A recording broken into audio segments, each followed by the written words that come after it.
Welcome to our channel. ఎకానమీకి సంబంధించి already మనం సిలబస్ కంప్లీట్ చేసాం. ఇండియన్ ఎకానమీ అనేటువంటిది 6 భాగాలుగా, తెలంగాణ ఎకానమీ 5 భాగాలుగా, ఇష్యూస్ అండ్ డెవలప్మెంట్ కి సంబంధించి 5 భాగాలుగా, మొత్తం మీద మనం ఎన్ని భాగాలు చేసినట్టే 16 భాగాలు డివిజన్ చేసుకున్నాం. ఇందులో ఇండియన్ ఎకానమీ అనేటువంటిది అండ్ ఇష్యూస్ అండ్ డెవలప్మెంట్ అనేటువంటిది ఆంధ్ర తెలంగాణకు సంబంధించి సేమ్ ఈక్వల్ గానే ఉంటుంది. వీటిలో మాత్రం ఇందులో సమానంగా ఉంటాయి కాబట్టి ప్రాబ్లం లేదు. ఇక ఏపీ వాళ్ళు ఇక్కడ తెలంగాణ రాసింది కదా సార్ మేము వినాలా అనేసి అంటే ఓన్లీ తెలంగాణకు సంబంధించిన దాని ప్లేస్ లో ఆంధ్రప్రదేశ్ అనేటువంటిది చెప్పడం జరుగుతుంది. కానీ మిగిలిన ఏదైతే సేమ్ ఇందులో ఇప్పుడు దీంట్లో ఇండియన్ ఎకానమీ అనేటువంటి దాన్ని మనం తీసుకుంటే ఎన్ని భాగాలు చేసింది సార్? దాంట్లో మొత్తం 6 భాగాలు అనుకున్నాం కదా. 6టిని ఒకసారి రివిజన్ చేయండి. ప్రీవియస్ క్లాస్ విన్నారా? వినకపోతే ఒకసారి వినండి. 6 భాగాలు చేసాం. ఈ 6 భాగాలు ఒకసారి మనం రివిజన్ చేసుకుందాం వితౌట్ బుక్ మాత్రం తీయొద్దు. ఫస్ట్ వన్ ఏమనుకున్నాం మనం? Basics of economy. Second one ఏంటి? National income. థర్డ్ వన్ ఏంటి? Plannings and Niti Aayog. Next one ఏంటి? Primary and secondary sector. Next one ఏంటి? Industries and service sector. Last one ఏంటి? డెమోగ్రఫీ, జనాభా శాస్త్రం అనేటువంటి దాన్ని మనం స్టడీ చేసాం. ఇందులో basics of economy first topic మనం తీసుకుంటున్నాం. బేసిక్స్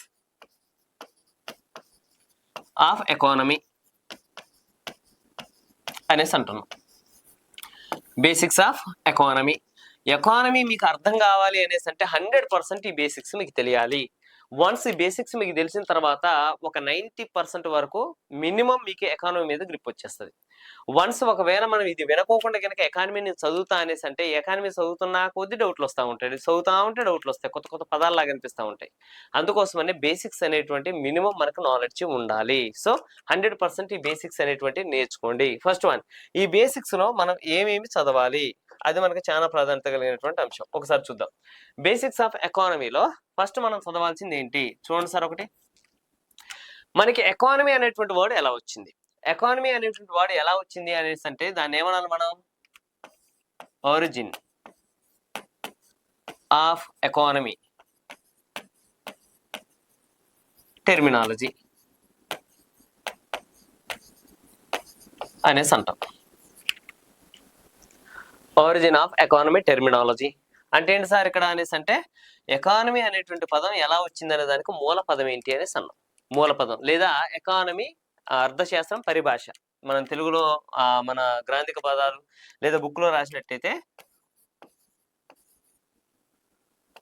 ఆర్థిక వ్యవస్థ పరిభాష.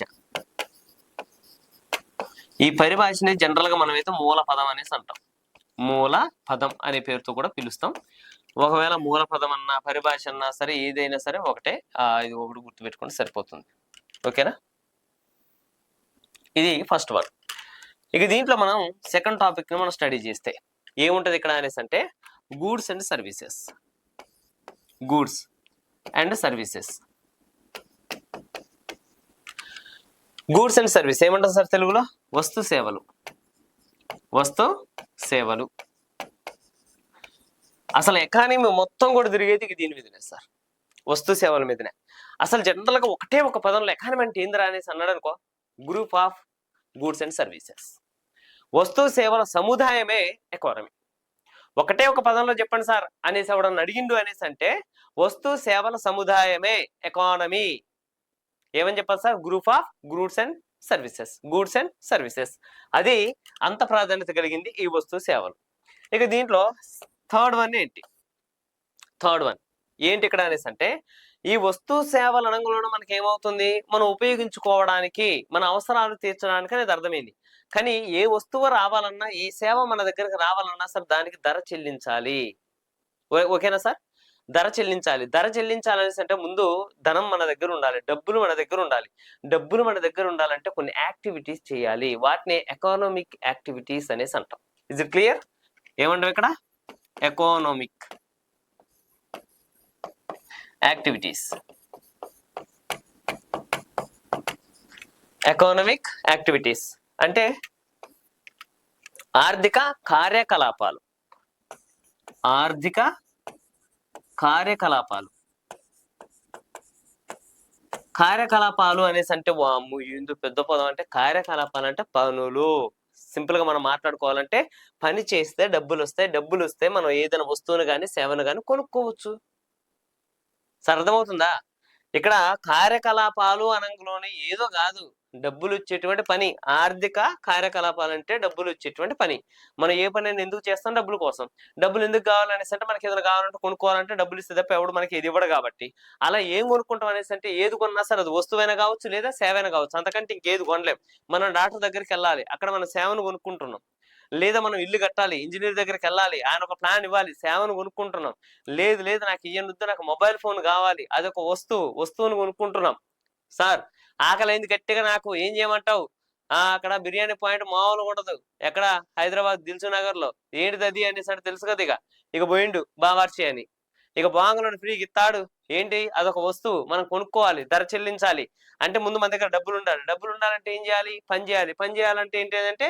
అదొక ఆర్థిక కార్యకలాపంగా మనం చెప్పుకుంటాం. ఇట్లా మనకి ఏంటనేసి అంటే ఈ గూడ్స్ అండ్ సర్వీసెస్ అనేటువంటి మనం కొనుగోలు చేయాలంటే ధనం ఉండాలి. ధనం ఉండాలంటే మనం కొన్ని పనులు చేయాలి. పని చేస్తే మనకు ధనం వస్తుంది. Next one. ఇక దీంట్లో మనం ఇంకేం చదవాలి సార్ అనేసి అంటే అసలు ఎకానమీ అనేటువంటిది హౌ మెనీ పార్ట్స్, ఎన్ని భాగాలుగా డివిజన్ చేయాలి? అందులో మనకి కొన్ని ఇంపార్టెన్స్ ఉంటాయి. ఆల్రెడీ ఎగ్జామినేషన్ లో బిట్లు కూడా పడ్డాయి కాబట్టి అది కూడా మనం చదవాలి. ఎకానమీ డివిజన్స్ అనేసి అంటాం. ఇది వర్గీకరణ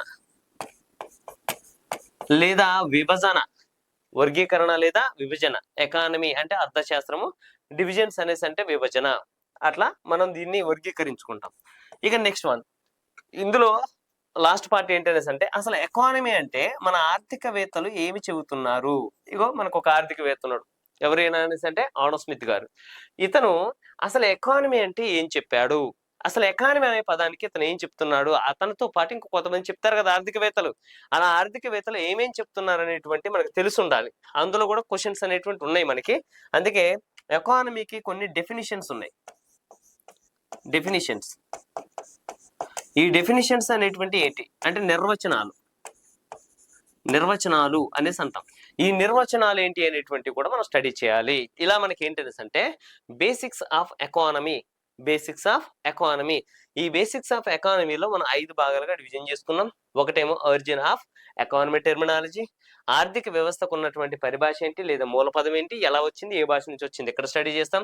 గూడ్స్ అండ్ సర్వీసెస్, వస్తు సేవలు ఏంటి, వాటికి సంబంధించిన వివరాలు ఏంటి, ఎకానమీ అనేటువంటి దాంట్లో యాక్టివిటీస్ ఏమేమి ఉంటాయి, ఆ కార్యకలాపాలు ఏంటి, వాటికి సంబంధించి ఎకానమీని ఎన్ని భాగాలుగా డివిజన్ చేసిన దానికి సంబంధించి, ఎకానమీకి డెఫినేషన్స్ ఏమేమి ఉన్నాయి, ఎవరెవరు చెప్పారు దానికి సంబంధించి, ఇలా బేసిక్స్ ఆఫ్ ఎకానమీలో మినిమం మనకు కొంత తెలుస్తుంది. ఇక్కడ మనం ఏమంటున్నాం? Goods and services. ఇక్కడ మనకి ఏమవుతుంది అనేసి అంటే ఆర్థిక కార్యకలాపాలు ఈ రెండు మిక్స్ అయినప్పుడే మనకి ధర చెల్లించాలి, కొనుగోలు చేయాలనేసి అంటున్నాం. దానిని మనం డిమాండ్ అనేసి అంటాం. తెలుసు కదా, ఒక వస్తువును మనం కొనుగోలు చేస్తున్నాం అనేసి అంటే దానికి కొంత డిమాండ్ అనేది ఉంటుంది. ఈ డిమాండ్ అనేటువంటి దానికి సంబంధించినటువంటి వివరాలు అనేటువంటి ఇక్కడ చాలా కీలకమైనటువంటి. ఎందుకంటే ఎకానమీ అనేటువంటిది ఎక్కడ ఈ యొక్క ఆర్థిక కార్యకలాపాలు చేసిన దగ్గర కాదు, వస్తు సేవలు కొనుగోలు చేసే దాని దగ్గర, డిమాండ్ దగ్గర మనకి అటు నుంచి ఇటు నుంచి అటు మారింది. మనకి డిమాండ్ అనేది పెరిగింది అనేసి అంటే, డిమాండ్ అనేది తగ్గింది అనేసి అంటే అప్పుడు వస్తువు రేటు పెరుగుతుందా తగ్గుతుందా? సప్లై అనేది పెరిగింది అనేసి అంటే, సప్లై తగ్గింది అనేసి అంటే వస్తువు రేటు పెరుగుతుందా తగ్గుతుందా? డిమాండ్ పెరిగిందంటే సప్లై తగ్గినట్ట పెరిగినట్ట? ఇట్లా మనకి ఏమవుతుంది అనేసి అంటే ఈ యొక్క గూడ్స్ అండ్ సర్వీసెస్ లోనే మనకి మాక్సిమం ఎక్కువ ఎకానమీ మీద గ్రిప్ వచ్చేటువంటి వర్డ్స్ అనేటువంటి మాటలు అనేటువంటి దాని మీద కీలకంగా మనకు కనిపిస్తుంది. అందుకనే ఇవి. ఇక వీటితో పాటు వీటిని కూడా మనం ఇక్కడ స్టడీ చేయాల్సి వస్తుంది. ఇది బేసిక్స్ ఆఫ్ ఎకానమీ అనేసి అంటాం. ఇందులో ఫస్ట్ టాపిక్ ఏదైతే ఉందో దీన్ని మనం స్టడీ చేద్దాం. చాలా చిన్నగా ఉంటుంది, చాలా ఈజీగా ఉంటుంది. ఒరిజిన్ ఆఫ్ ఎకానమీ టెర్మినాలజీ ఏంటి అనేది మనం ఒకసారి చూద్దాం. ఓకేనా? టాపిక్ 1 ఏమనుకుంటున్నా? Origin of economy terminology.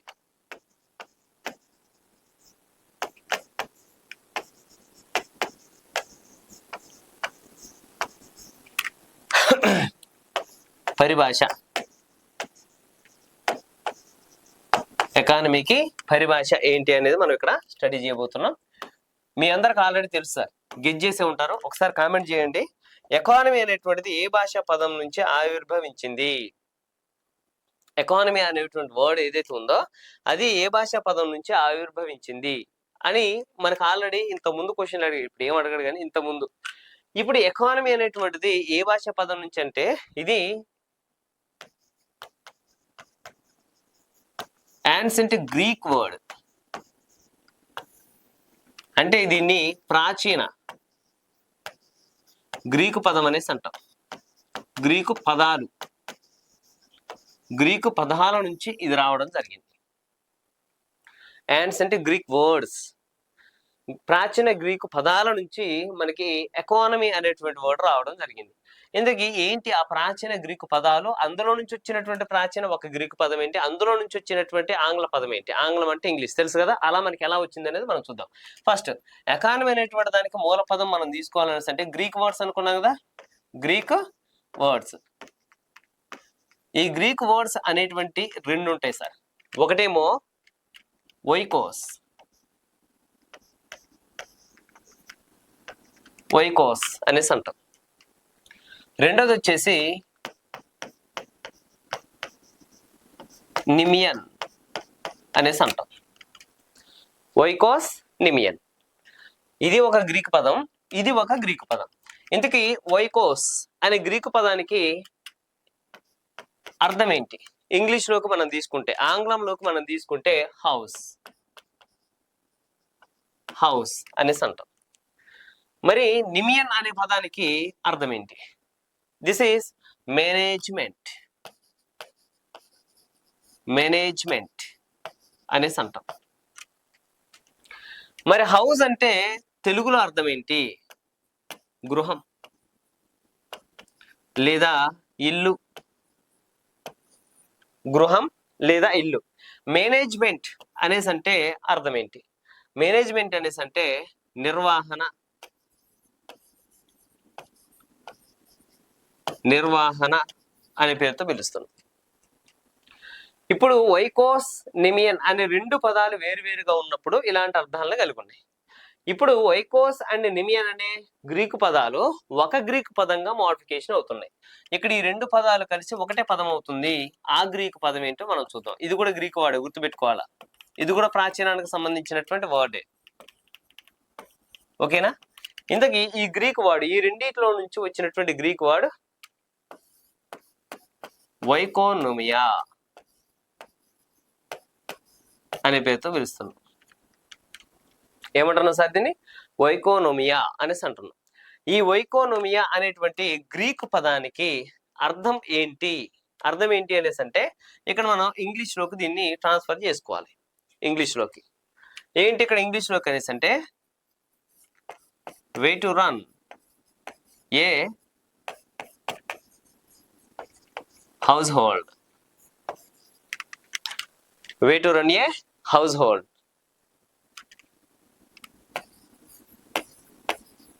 ఇంటి నిర్వహణకు దారి. వే అంటే దారి కదా సార్. ఇంటి నిర్వహణకు దారి అనేటువంటి ఒక అర్థాన్ని కలిగింది. లేదా ఇంకోటి అర్థాన్ని తీసుకుంటే homestead manager, homestead manager అంటే ఇంటి నిర్వాహకుడు, ఇంటి నిర్వాహకుడు.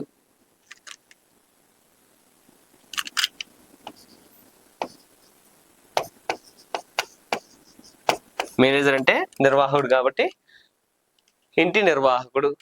లేదా ఇంకొక అర్థాన్ని కూడా మనం తీసుకోవచ్చు. ఇదేంటి అనేసి అంటే హౌస్ హోల్డ్ మేనేజ్మెంట్.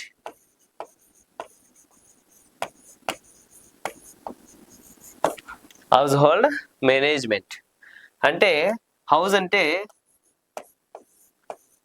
గృహం కాబట్టి గృహ నిర్వాహకుడు అనేటువంటి అర్థాన్ని కలిగి ఉంటుంది. లేదా దీనిని మనం గృహ నిర్వహణ అని కూడా చెప్పొచ్చు. ఏంటంటే ఇది గృహ నిర్వహణ అనే పేరుతో కూడా చెప్పొచ్చు. గృహ నిర్వహణ అనేసి అంటాం. ఈ ఓయికోనోమియా అనేటువంటి పదం నుంచే మనకి ఇంగ్లీష్ వర్డ్ అనేది ఫామ్ అయింది. ఇంగ్లీష్ వర్డ్ ఏంటి? ఆ ఇంగ్లీష్ వర్డ్ అనేసి అంటే ఎకోనోమిక్. లేదా ఎకనామిక్స్ అనేటువంటి పదం. దీంతో పాటు ఇంకో పదం కూడా వచ్చేసింది, ఎకనామిక్స్ అండ్ ఎకానమీ అనేటువంటి పదాలు వచ్చినాయి. ఇప్పుడు మనం ఏమంటున్నాం, ఎకానమీ అనేసి అంటే ఆర్థిక వ్యవస్థ లేదా ఆర్థిక శాస్త్రం. ఆర్థిక వ్యవస్థ లేదా ఆర్థిక శాస్త్రం, ఇది ఆర్థిక శాస్త్రంగా ఆర్థిక వ్యవస్థగా పిలువబడుతుంది. ఇంతకీ ఆర్థిక వ్యవస్థ ఆర్థిక శాస్త్రము అనేసి అంటే ఏంటి, ఇక్కడ ఆర్థిక వ్యవస్థ అనేసి అన్నాం. ఓకే, బాగుంది. ఆర్థిక వ్యవస్థ అనేసి అంటే వస్తు సేవలకు సంబంధించినటువంటి కొనుగోలు ఏవైతే ఉన్నాయో, ఉపయోగించుకోవడాలు ఏవైతే ఉన్నాయో వాటిని చెప్పేది. మరి గృహ నిర్వహణ అంటే ఇంట్లో కూడా ఏం చేస్తాం, వస్తు సేవలను ఎలా ఉపయోగించుకోవాలి, ఎలా తినాలి, ఏంటి వాటికి సంబంధించినటువంటి ఎంత ఖర్చులు ఇవే కదా. అందుకోసమనే ఈ యొక్క ఎకానమీ అనేటువంటి వర్డ్ ఏదైతే ఉందో ఇది ఇంగ్లీష్ లో నుంచి మనం తెలుగులోకి, అదే విధంగా ఇంగ్లీష్ లో నుంచి ఇంగ్లీష్ లోకి మనం మోడిఫికేషన్ చేసినప్పుడు గృహ నిర్వహణ, హౌస్ హోల్డ్ మేనేజ్మెంట్ అనేటువంటి పదాలే రావటం జరుగుతుంది. అంటే వైకోనోమియా అనేటువంటి గ్రీకు పదములో నుంచి ఎకానమిక్స్ లేదా ఎకానమీ అనేటువంటి పదాలు ఉద్భవిస్తే వైకోనిమియా అనేటువంటి గ్రీకు పదానికి ఆంగ్లంలో లేదా ఇంగ్లీష్ లో అర్థం ఏంటి అనేసి అంటే జస్ట్ డైరెక్ట్ గా తీసుకుందాం, హౌస్ హోల్డ్ మేనేజ్మెంట్ గా మనం తీసుకుంటే, అదే ఎకనామిక్స్ లేదా ఎకానమీ అనేటువంటి ఆంగ్ల పదాలకి ఆంగ్లంలో అర్థం ఏంటి అనేసి అంటే హౌస్ హోల్డ్ మేనేజ్మెంట్. సరే, ఓకే, అర్థమవుతుందా? ఇక్కడ వైకోనిమియా అన్న మనకి ఈ 3 అర్థాలు వస్తాయి, ఎకనామిక్స్ లేదా ఎకానమీ అన్నా కూడా ఈ 3 అర్థాలే మనం తీసుకోవడం జరుగుతుంది. అట్లా వైకోనిమియా అనేటువంటి ప్రాచీనమైనటువంటి గ్రీకు భాషా పదం నుంచి వచ్చినటువంటి ఆంగ్ల పదాలు అనేటువంటి రెండింటికి అర్థం ఏంటి అనేసి అంటే హౌస్ హోల్డ్ మేనేజ్మెంట్ అనేసి అంటాం. ఇది ఎకానమీకి సంబంధించినటువంటి టెర్మినాలజీ. ఆ పదాలు ఇట్టి వాటికి సంబంధించినటువంటి వాటి అర్థాలు ఏంటి అనేది అనేసి అంటాం. ఇది గృహ నిర్వహణ అనేసి అంటాం. గృహ నిర్వహణ కాస్త మనకి ఇప్పుడు ఏమవుతుంది అనేసి అంటే ఒక దేశాన్ని ఆర్థికంగా ఎటు నుంచి రాబడుస్తుంది, ఎటు నుంచి పోబడిపోతుంది, అప్పులు ఎక్కడి నుంచి వస్తున్నాయి, ఇవన్నీ విషయాల గురించి మనం లెక్కించేటువంటి ఒక శాస్త్రమనే మన ఎకానమీ లేదా ఎకనామిక్స్ అనేటువంటి పేరుతో పిలుచుకోవడం జరుగుతుంది. జస్ట్ ఇంతకు ముందు ఏంటనేసి అంటే దేశాలుగా రాజ్యాలుగా అంత పెద్దగా ఉన్నా సరే వాటి మొత్తానికి కూడా పెద్దగా ఏం లేదు. ఒక జస్ట్ హౌస్ అంటే ఏంది, హౌస్ లో వచ్చేటువంటి ఖర్చులు ఏంటి, అదేంటి ఇదేంటి ఇవన్నీ చిన్న చిన్న లెక్కలు వేసుకునేటోళ్ళు కాబట్టి ఆ రోజులలో వచ్చినటువంటి హౌస్ హోల్డ్ మేనేజ్మెంట్ అనేసి అంటాం. ఈ రోజు హౌస్ హోల్డే కాదు, ఒక రాష్ట్రానికి లెక్కలున్నాయి, ఒక దేశానికి లెక్కలున్నాయి, ప్రపంచానికి కూడా లెక్కలున్నాయి ఈ రోజు. అట్లా మనకి ఏంటనేసి అంటే ఎకానమీ అనేటువంటిది హౌస్ హోల్డ్ మేనేజ్మెంట్ గా మనం తీసుకోవడం జరుగుతుంది. ఇది ఎకానమీ టెర్మినాలజీ. ఇది ఫస్ట్ టాపిక్ అనేసి అంటాం. ఇది క్లియర్, అర్థమైంది అనుకుంటున్నా. బేసిక్స్ ఆఫ్ ఎకానమీలో 5 భాగాలు ఉంటే ఇది ఒకటోది. దీనికి సంబంధించినటువంటి వివరణ, దీన్ని కొంచెం క్లియర్ గా రాసుకోండి, ఇబ్బంది పడాల్సింది ఏం లేదు. గూడ్స్ అండ్ సర్వీస్, ఇది కొంచెం చాలా టాపిక్, మనకి మంచి టాపిక్. దీన్ని మాత్రం మీరు క్లియర్ గా అర్థం చేసుకోవాలి. అందులో కొన్ని క్వశ్చన్స్ అనేటువంటి వచ్చినాయి, చాలా మంది ఆ క్వశ్చన్స్ కి ఆన్సర్ కూడా చేయలేకపోయారు. కానీ మీరు మాత్రం ఇందులో వచ్చేటువంటి ప్రతి క్వశ్చన్ కి ఆన్సర్ చేయగలగాలి. అంటే ఏం చేయాలి, కొంచెం జాగ్రత్తగా వినగలగాలి. ఓకేనా? రైట్. ఇప్పుడు ఒకసారి ఒరిజిన్ ఆఫ్ ఎకనామిక్స్ దానికి సంబంధించిన టెర్మినాలజీ ఏదైతే ఉందో దీన్ని ఒకసారి మనం రివిజన్ చేసుకుందాం. ఈ వీడియో అలాగే ఉంచండి, ఏం రాయదు ఏం చేయదు, ఒకసారి మనం మాట్లాడుకుందాం. ఫస్ట్, ఎకానమీ అనేటువంటి పదం ఎక్కడి నుంచి వచ్చింది, ఏ భాష పదం నుంచి వచ్చింది సార్? విన్నారు కదా, జస్ట్ ఆన్సర్ చేసుకోండి మనసులో. ఎక్కడి నుంచి వచ్చింది అనేసి అంటే గ్రీకు భాషా పదం అయితే అది ఏ కాలానికి సంబంధించింది, ఏ గ్రీకు పదం అనేసి అంటే ఏన్సెంట్, అంటే ప్రాచీన గ్రీకు భాషకు సంబంధించినటువంటి పదం. అందులో 2 పదాల నుంచి ఒక గ్రీక్ పదం వచ్చింది. ఫస్ట్ 2 గ్రీక్ పదాలు ఏంటి అనేసి అంటే ఒకటి వైకోస్, రెండోది నిమియన్. వైకోస్ నిమియన్, వైకోస్ నిమియన్. ఈ వైకోస్ నిమియన్ అనేటువంటి 2 గ్రీకు పదాలు ఒక గ్రీకు పదంగా ఆవిర్భావం వచ్చినాయి. ఎలా? వైకోనోమియా, వైకోనోమియా అనేటువంటి పదాలకు వచ్చినాయి. ఇంతకీ వైకోస్ అనే గ్రీకు పదానికి అర్థం ఏంటంటే హౌస్, నిమియన్ అనే పదానికి అర్థం ఏంటనేసి అంటే మేనేజ్మెంట్. ఇక్కడేమో హౌస్, నిమియన్ అంటే మేనేజ్మెంట్. వైకోనోమియా అనేటువంటి పదానికి అయితే దగ్గర దగ్గర 3 అర్థాలు కలిగి ఉన్నాయి. ఒక్కడు గుర్తుపెట్టుకోండి చాలు, ఎక్కువ ఏమొద్దు, ఒక్కడు గుర్తుపెట్టుకోండి. మరి మీరు ఎందుకు చెప్పారు సార్ అంటే మీకు తెలియాలి కాబట్టి చెప్పా, కానీ మనకు అన్న అవసరం లేదు. ఆ 3టికి కూడా ఒకటే అర్థం వస్తుంది కాబట్టి ఒక్కడు గుర్తుపెట్టుకోండి, హౌస్ హోల్డ్ మేనేజ్మెంట్ అంటే సార్ అది గృహ నిర్వహణ, గృహ నిర్వహణ అనేసి అంటాం. ఇట్లా హౌస్ హోల్డ్ మేనేజ్మెంట్. ఇప్పుడు వైకోనోమియా అనే ప్రాచీన గ్రీకు పదం నుంచి ఆంగ్ల పదాలు అనేటువంటి ఉద్భవించినాయి. వచ్చినటువంటి ఆంగ్ల పదాలు రెండు ఉన్నాయి. ఏంటంటే ఒకటి ఎకనామిక్స్, రెండోది ఎకానమీ. ఎకానమీ అనేసి అంటాం. ఎకనామిక్స్ అన్నా కూడా హౌస్ హోల్డ్ మేనేజ్మెంటే, ఎకానమీ అన్నా కూడా హౌస్ హోల్డ్ మేనేజ్మెంటే. ఓకేనా సార్? ఇది మనం ఇప్పటి వరకు నేర్చుకున్నటువంటిది. నెక్స్ట్ క్లాస్ లో గూడ్స్ అండ్ సర్వీసెస్ అనే వాటిని స్టడీ చేద్దాం. Thank you.